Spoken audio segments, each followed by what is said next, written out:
So basically in zoology it was discovered that the female spider reproduces from the male spider, and then she kills him and throws him outside the home. And then when the kids grow,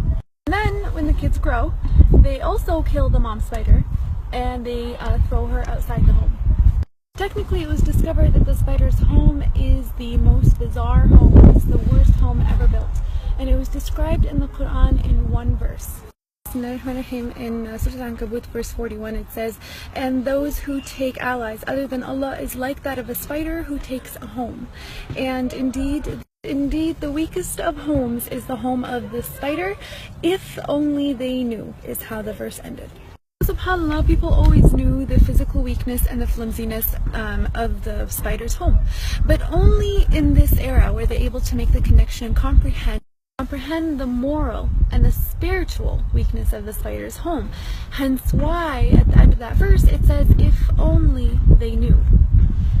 Still, Allah subhanahu wa ta'ala had named an entire chapter, an entire surah after this creature. Spoke about the actual spider in one verse. The rest of the surah was about fitan, sins and temptations.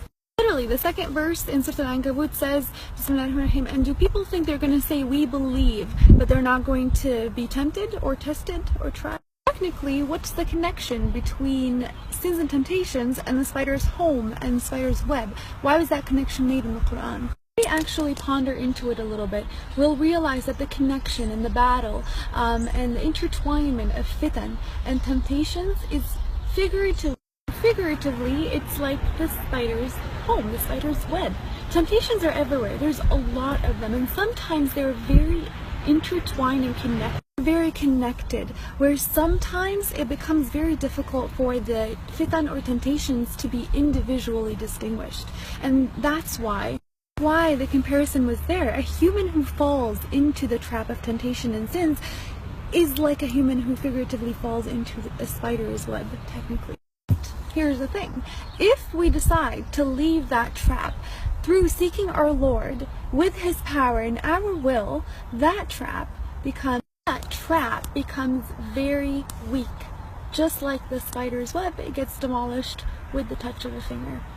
SubhanAllah, I just thought that connection in the Quran was very fascinating, very interesting. May Allah protect us from any fitan and temptations there.